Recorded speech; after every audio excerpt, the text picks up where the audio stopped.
Welcome to the deep dive. You send us the sources. We dig in and pull out what matters. Yep.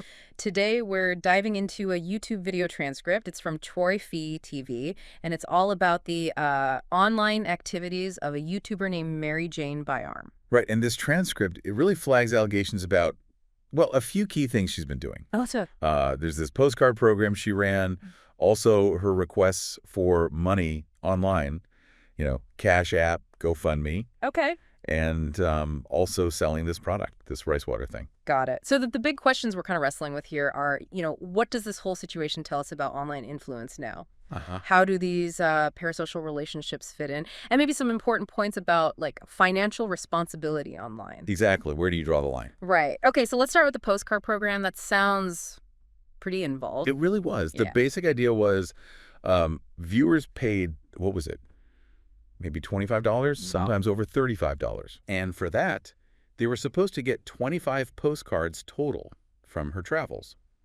She apparently went to over 70 countries. Wow, 70 countries. So it's like a tangible piece of her journey. That seemed to be the promise, yeah. The connection? Except the TROYCETV transcript, it suggests there was a big gap between that promise and, well, reality for a lot of people. Definitely. Lots of reports mentioned in the source, people saying they just got nothing. No postcards at all. Or maybe just one, like, months late. I actually signed up for this myself maybe 4 months back. I've received exactly one postcard, so. Wow. Okay, so that lines up with what the transcript describes, these widespread reports of people not getting them or huge delays. Yeah. And then adding to the problem, the website where people actually bought the postcards, it reportedly got shut down. Oh, great. So as the video points out, that makes it way harder for people who paid to, like, track their order or even ask where their stuff is. Exactly. No easy way to follow up. So after the issues with the postcards, the TROYCETV video then kind of pivots to another way she was seeking support, this direct online fundraising. Yeah. This is where it gets maybe a bit more concerning, according to the source. How so? Well, there's this noticeable uptick in requests for smaller amounts, often via Cash App, like $20 here, $20 there. Okay. And what was the reason given? The explanation mentioned in her posts, according to the transcript, was that she kept having problems with her bank cards being shut down while she was traveling in Africa. Okay. Repeatedly. Yeah, that was the justification presented. And it wasn't just those small, frequent requests, right? Yeah. The source also mentions a GoFundMe. That's right. A bigger campaign, goal set at $10,000. 10 grand. How did that go? Well, the interesting thing highlighted in the transcript is that apparently, despite her asking for donations, sometimes even specific amounts, like asking for $20 donations, it seems the campaign kind of stalled out around $6,000 and stayed there for weeks. Stuck at 6 grand despite the pleas. Yeah. And the source also notes she was offering shout-outs if people donated $25. The shout-out incentive. So the TROYCETV video looks at all this, the Cash App requests, the GoFundMe push, and calls it something like virtual panhandling. Oof. Strong words. Yeah, the suggestion is that it's playing on viewers' empathy, their connection to her. Which brings us right back to that term you mentioned, parasocial relationships. The transcript really leans into this, doesn't it? It does. Maybe for anyone listening who isn't familiar, can you kind of break down what that looks like, especially with YouTubers? Sure.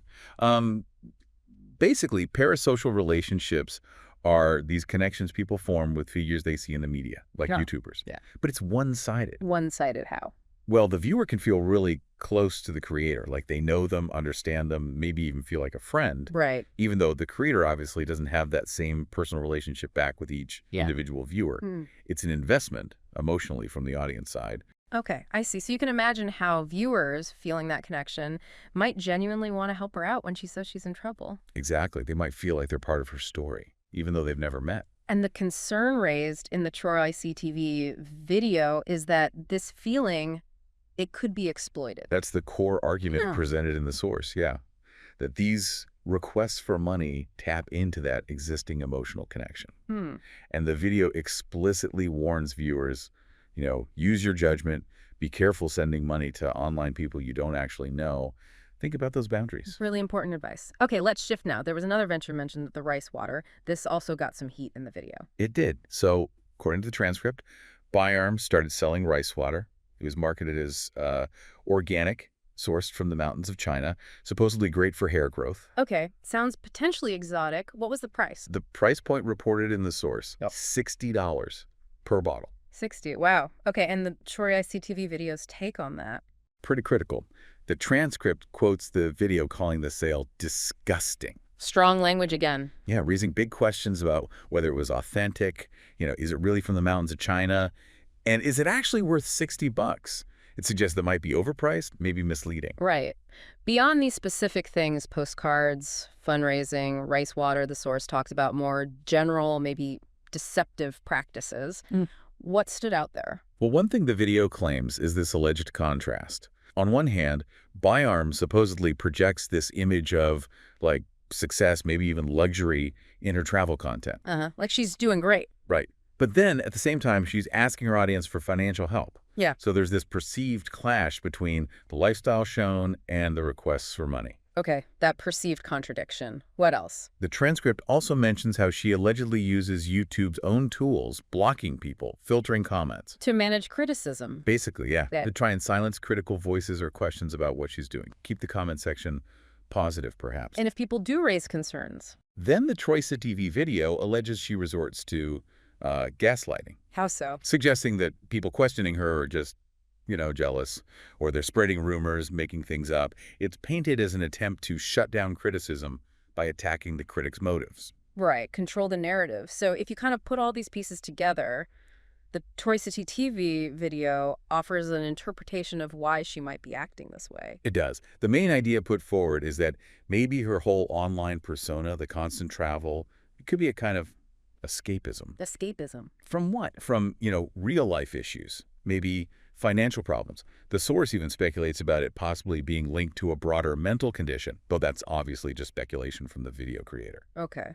And any other context offered? The video also throws out the idea that maybe she's burnt many bridges in her personal life. Implying she might rely more on her online audience. That seems to be the implication. And the transcript points out this pattern, too. Starting things, the Postcard Club, Yeah. the rice water, even travel tours she tried to organize, and then seemingly abandoning them later on. A history of unfinished ventures. Interesting. And there's this quite pointed comparison the source makes. Yeah. It draws a parallel between Byarm's alleged fundraising tactics and cases where religious figures have been accused of exploiting their followers financially. Whoa. Okay. So comparing it to misusing faith for money. Kind of. Yeah. The emphasis is on potentially misusing that trust, that connection, whether it's faith-based or parasocial, Yeah. to get funds. Yeah. That's the analogy the video uses. Got it. Okay, so wrapping things up, the TROYCETV video doesn't just analyze, it also has a call to action for its viewers. It does, yeah. Pretty specific. What does it suggest? It basically encourages viewers to report her GoFundMe campaign. And her Cash App. In her Cash App account, right. Right. Report them to the platforms themselves. Okay. And it also circles back to that bigger warning. Mm. Just be cautious. Yeah. Be discerning with online fundraising. GoFundMe, especially for people you don't personally know. Right. There's a line in the source kind of suggesting that, maybe the days of just blindly trusting every GoFundMe ended around 2020, a call for more skepticism. Makes sense. So let's just quickly recap this deep dive. Based on that TROYCETV transcript, we've looked at the allegations around Maryjane Byarm's Postcard program, the promises versus the reality there. Then the increased online fundraising Cash App, the stalled GoFundMe. Right. The $60 rice water from the mountains of China. Yep. And these broader claims of, maybe deceptive practices like hiding criticism or gaslighting viewers who ask questions. So the key themes coming out of this source seem to be about, how online influence works, the gray areas around financial transparency for creators. And definitely the need for all of us as viewers to think critically when we see online personalities asking for support. Absolutely. Which kind of leads us to a final thought for you listening. In this world where we're all online so much, how do you navigate that? That line between wanting to support creators you like, whose work you enjoy, and making sure your money, if you choose to give it, is going somewhere legitimate, somewhere transparent. And maybe flipping that, what responsibility do the creators have? To build that trust, maintain it, especially when money is involved. Yeah, definitely something to chew on.